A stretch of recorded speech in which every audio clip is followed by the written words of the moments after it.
کوئی خاص بات فرما دیں، اللہ اپنا فضل فرمائے۔ آپ جس خلوص سے اللہ کو یاد کر رہے ہیں اس خلوص سے جاری رکھیں، آپ کے سارے کام کمپلیٹ ہو جائیں گے۔ یہ کیسے ہو سکتا ہے کہ آپ صداقت سے اس راستے پر چل رہے ہوں اور اللہ نظر انداز کرے؟ ایسے نہیں ہوتا۔ اللہ نے کہا کہ انسان عجولہ ہے، جلد باز ہے۔ یہ کہتا ہے کہ رزلٹ نہیں نکلا، اگرچہ 6 دن ہو گئے ہیں، میں نماز پڑھ رہا ہوں، ابھی تک جواب نہیں آیا۔ جواب تو کسی اور ذات نے دینا ہے، آپ جلدی نہ کرنا، انشاءاللہ تعالی واقعات ٹھیک ہو جائیں گے۔ اس کے علاوہ ایک ضروری بات یاد رکھنا کہ جو لوگ اللہ کی راہ یا اس کے سفر میں کسی بزرگ کو تلاش کرتے ہیں، ان کے لیے پہلی چیز جو ضروری ہے وہ استقامت ہے۔ اللہ کی تلاش میں نکلنے والا کسی مرشد کی نااہلی کی وجہ سے یا ہم سفر کی نااہلی کی وجہ سے یہ سفر ترک نہ کرے۔ یہ اس سفر کی پہلی شرط ہے۔ اگر آپ تلاش میں نکلے ہیں اور خدا نخواستہ کوئی غلط آدمی مل گیا ہے تو وہ بے شک غلط ہو، آپ ٹھیک چل رہے ہیں، آپ چلتے جانا۔ یہ نہ کہنا کہ ہمیں غلط آدمی مل گیا تھا تو ہم نے زندگی ضائع کر دی، سفر چھوڑ دیا، ایسا نہ ہو۔ آپ کو ایک چھوٹی سی کہانی سناتا ہوں۔ ایک درویش کو دوسرے گزرنے والے درویش پاسر بائی نے بتایا کہ تیرا فیض جس آدمی کے پاس ہے وہ تجھے آ کے ملے گا، وہ تیرا گرو ہوگا، وہ جو بھی ہوگا۔ پھر اس نے زمین میں ایک لکڑی گاڑ دی اور کہا کہ اس کی نشانی یہ ہے کہ تم اس کے پاؤں کا دھون جب اس لکڑی کو دو گے تو اس میں پتیاں آ جائیں گی، پھول آ جائیں گے، اگر یہ کھل اٹھے تو سمجھ لینا کہ وہی تیرا گرو ہے۔ وہ نشانی بتا کے چلا گیا، لکڑی لگا کے چلا گیا۔ اس کے بعد اس آدمی نے ہر آنے والے کو گرو سمجھ کے لکڑی کو پانی دینا شروع کر دیا، کوئی پھول نہ کھلا۔ پھر ایک دن وہ آدمی آ گیا، پانی دیتے ہی لکڑی میں پتیاں نکل آئیں۔ اس نے کہا، گرو مہاراج آج آپ ملے ہیں، اتنے عرصے کے بعد من کی اچھا پوری ہوئی ہے، آپ مہربانی کریں اور زندگی کا کوئی راز بتائیں۔ اس نے کہا کہ ہوں تو میں ہی تیرا گرو، اور راز یہ ہے کہ یہ میرے پاؤں کے پانی سے نہیں کھلا۔ جتنے لوگ یہاں سے گزرے ہیں ان سب کے پاؤں کے پانی سے یہ پودا قائم رہا ہے، یہ عزت میرے نام سے منسوب ہوئی ہے، باقی عمل تو سب کا ہے۔ تو آپ اپنی استقامت جاری رکھنا، یہ عمل سب کا ہے، آپ استقامت کے ساتھ چلتے چلے جانا۔ اس میں کچھ ایٹریبیوٹ کرنا ضروری نہیں ہے کہ کون سا نام لگایا جائے، آپ دیوار پہ اپنا ہی نام لکھو، لیکن میدان سے آپ کامیابی کی طرف نکل جاؤ۔ یہ نام لکھنے کی بات نہیں ہے، کریڈٹ دینے کی بات نہیں ہے، سارے کریڈٹ یہیں کے یہیں رہ جائیں گے اور آپ نے پار ہو جانا ہے۔ آپ زندگی کے حجاب سے باہر نکل جائیں گے، یہاں کے کریڈٹ سارے بیکار ہیں، سب بے معنی ہیں، بے ربط کہانی ہے۔ یہاں پہ کوئی شے ایسی نہیں ہے جو قابل ذکر ہو۔ جب دیوار کے پار چلے جانا ہے تو دیوار پہ آپ نے کیا لکھنا ہے؟ پار ہونے کے بعد دودھ اور پانی میں فرق کا پتہ چل جائے گا، دودھ سے جا ملے گا اور پانی سے جا ملے گا۔ آپ اب گھر جائیں، اپنے لیے دعا کریں اور ان سب کے لیے بھی دعا کریں، آنے والے دور کے لیے بھی دعا کریں۔ یا رب العالمین، ہمارے وہ کام جو ہم پر حاوی ہوئے پڑے ہیں اور ان کا ہونا ہی ہمارے لیے عافیت کا باعث نظر آتا ہے، ان کاموں کے لیے تو مہربانی فرما دے۔ وہ کام جو بظاہر ہمیں کنزیوم کر رہے ہیں وہ کام ہو جائیں۔ یا اللہ، ہماری چھوٹی سی زندگی ہے اور وہ بھی ہم بڑے لیمیٹڈ انداز میں گزار رہے ہیں، اس کے اندر خیال کی اور حال کی، چلو مال کی بھی آسودگی عطا فرما۔ یا رب العالمین، ہمیں آزمائشوں میں نہ ڈال، ہم تیری مہربانیوں کے سہارے چلنا چاہتے ہیں، اپنی مہربانیاں عطا فرما، احسانات عطا فرما، اور ہمیں تیرے ہی احسان درکار ہیں، تیری رحمت درکار ہے، ہم اپنے مسائل حل نہیں کر سکتے۔ یا اللہ، تجھے اپنا اور تیری اپنی رحمت کا واسطہ اپنے محبوب صلی اللہ علیہ وسلم کے حوالے سے یا رب العالمین ہم پر اپنی نوازشیں کر۔ ہماری زندگی اگر بے نکیل اور بے مخار چل رہی ہے تو اس کو ایک راستہ عطا فرما، اس کو ایک سمت عطا فرما، اس سمت کو قبولیت عطا فرما۔ یا رب العالمین، ہمیں اپنے بزرگوں کو خوش رکھنے کی استعداد عطا فرما۔ یا رب العالمین، ہمارے کام خیر خیریت سے ہو جائیں۔ جن بچوں کی شادیاں ہونی ہیں ان کے لیے دعا ہے، ماں باپ کو بچوں کی طرف سے سرخروئی عطا فرما۔ یا رب العالمین خیر کر، یا رب العالمین رحم فرما۔ جن کی شادیاں ہو چکی ہیں ان کو آسودگیاں عطا فرما۔ یا اللہ، سارے گھر ہنستے خوش اور آباد رہیں سارے آشیانے، آمین یا رب العالمین۔ یا رب العالمین اپنا فضل عطا فرما۔ ہم ایمان تو رکھتے ہیں مگر پھر کبھی اللہ کریم کے بارے میں سوچ بھی آ جاتی ہے کہ وہ دور ہے یا بہت قریب ہے۔ یہ آپ پر ایک دور گزر رہا ہے کہ اللہ کبھی قریب ہے اور کبھی دور ہے۔ زد میں ہوتے ہیں گاہ یہ افلاک، گاہ میں دم بخود ہوں مسئلے خاک۔ تو کبھی آسمان زیر قدم ہے اور کبھی زمین سر کے اوپر آئی ہوتی ہے۔ کبھی آپ مالک ہوتے ہیں اور کبھی آپ کی کوئی ملکیت نہیں ہوتی۔ کبھی خدا بہت قریب ہوتا ہے اور کبھی کچھ بھی قریب نہیں ہوتا۔ کبھی ساری دنیا اپنی ہوتی ہے اور کبھی اس دنیا میں کوئی اپنا ہے ہی نہیں۔ تو یہ انسان کے درجے ہیں۔ پھیلتا ہوں کبھی سمٹتا ہوں، بام با در سے کبھی لپٹتا ہوں۔ گاہ کلزم ہوں گاہ قطرہ ہوں، گاہ ذرہ ہوں گاہ صحرا ہوں۔ آسمانوں کو چیر جاتا ہوں، جہاں ممکن ہے سر چھپاتا ہوں۔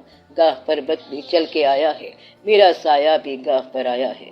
تو ایسا بھی ہوتا ہے کہ پاس سے ادب کے ساتھ گزرنے والے آج آنکھیں چرا کر گزر گئے، تو وہ جو آنکھیں ملانے والے تھے وہ آج آنکھیں چرا کے گزر گئے۔ تو یہ وقت بھی آتا ہے، یہ انسانی درجے ہیں۔ وہ جو بےتاب رہا کرتے تھے آج نہیں ملے، اس گلی سے چکر لگا کے بیزار ہو کے پھر چلا گیا۔ انسان کبھی کبھی اپنے کارناموں سے بیزار ہو جاتا ہے۔ یہ اللہ کی بات نہیں ہے بلکہ آپ کے پھیلاؤ کی بات ہے۔ پھیلنا اور سمٹنا تمہارے ہی نام ہے۔ جس طرح ریشم کا کیڑا ریشم بنانے کے بعد اپنے آپ سے بیزار ہو جاتا ہے۔ دنیا کی محفلوں سے اکتا گیا ہوں یا رب، کیا لطف انجمن کا جب دل ہی بجھ گیا۔ اور پھر وہ یہ کہتا ہے کہ شہرت سے بھاگتا ہوں اور دل ڈھونڈتا ہے میرا ایسا سکوت جس پر تقریر بھی فدا ہو۔ تو کبھی کبھی اس کا جی چاہتا ہے کہ آؤ وہاں جا کے ڈیرے لگائیں، مگر وہاں ڈیرا نہیں لگے گا۔ یہ انسان کا مزاج ہے، یہ خدا کے درجے نہیں ہیں بلکہ یہ آپ کے درجے ہیں۔ اس لیے سوچ کا ہونا صاحب ایمان کے لیے مبارک ہے۔ یہ دونوں سوچیں صحیح ہیں کہ کبھی خدا قریب ہے اور کبھی خدا دور ہے، کبھی خود ہی چل کے آتا ہے اور کبھی ہم اس کو خود بلاتے پھرتے ہیں۔ دیر واز اے ٹائم، ایسا وقت تھا جب ہمارے پاس ڈیمانڈ نہیں تھی، تقاضا نہیں تھا، اور اللہ نے کہا کہ جنت میں رہو۔ اس نے ہمارے مانگنے سے پہلے جنت دے دی، اور اب مانگ مانگ کے مرتے جا رہے ہیں۔ اب دوزخ کا ذکر بھی ساتھ ہے۔ اب یہ دقت والی بات ہے، پہلے خود جنت دے دی اور شعور بھی دے دیا۔ وہ شعور ایمان سے کمزور تھا۔ اگر ایمان مضبوط ہوتا تو اللہ نے کہا تھا کہ اس درخت کے قریب مت جانا۔ شعور تو یہ سوچ دے گا کہ اللہ نے کیوں کہا ہے کہ اس درخت کے قریب مت جاؤ، چلو جا کے دیکھو۔ یہ دن آ گیا اور آپ جا جا کے دیکھتے ہیں، اور وہ منزل جو آپ کو اوریجنلی عطا ہوئی تھی وہاں تک جانا مشکل ہو گیا ہے۔ جنت کی تعریف کیا ہے؟ ایسی منزل جس کو کھونے کے بعد اس کی تلاش ہو۔ جنت ہمیشہ گم رہتی ہے، اس کے ملنے کی تمنا رہتی ہے۔ ملتا محبوب ہے، اور ایمان کے حوالے سے محبوب خدا صلی اللہ علیہ وآلہ وسلم ملتے ہیں، اور محبوبوں کے محبوب آپ صلی اللہ علیہ وآلہ وسلم ہیں۔ جب اللہ کے محبوب صلی اللہ علیہ وآلہ وسلم کے ساتھ محبت ہوئی تو اللہ سے دوستی ہو گئی۔ آپ اللہ کے محبوب صلی اللہ علیہ وآلہ وسلم کا تذکرہ کرتے جائیں تو دماغ کا اور شعور کا ایمان کے بعد ہونا ایک نیک دلیل ہے۔ ایمان سے پہلے شعور کا ہونا ذرا مشکل ہے۔ ابو جہل کے پاس شعور تھا لیکن ایمان نہیں تھا، تو اس ابو الحکم کا نام ابو جہل ہو گیا، ورنہ تو وہ دانائی والا تھا، حکمت والا اور علم والا تھا، مگر خدا کو نہ سمجھ سکا، ساتھ ہونے والے واقعے کو نہ پہچان سکا، اور پھر نام ابو جہل پڑ گیا۔ جب سرحدیں مقرر ہو جائیں تو پھر ذہن کا سوچنا اچھی بات ہے، تو آپ ان حدود میں رہ کے سوچیں۔ حدود یہ ہیں کہ آپ کا قیام تھوڑی دیر کے لیے ہے، ہونے سے نہ ہو جانا ہے۔ آپ کی چاہتیں بڑی محدود ہیں، آپ کی نفرتیں بڑی محدود ہیں، آپ کے غصے بڑے محدود ہیں، آپ کے پیسے بڑے محدود ہیں، بلکہ آپ کی ہر شے بڑی محدود ہے۔ آپ بہت کمزور ہیں، آپ کی گرفت بھی مضبوط نہیں ہے، کمزور ہے۔ جس چیز کو آپ اختیار میں رکھنا چاہتے ہیں کچھ عرصے بعد آپ اس سے بیزار ہو جائیں گے۔ آپ نے جو چیز پکڑ کے سامنے بٹھا لی ہے ایک وقت آئے گا کہ اس سے بھاگیں گے، چاہے آپ کا بچہ ہو۔ کچھ دیر بٹھانے کے بعد کہیں گے کہ یہاں سے جاؤ، ہر شے کو جانا ہے۔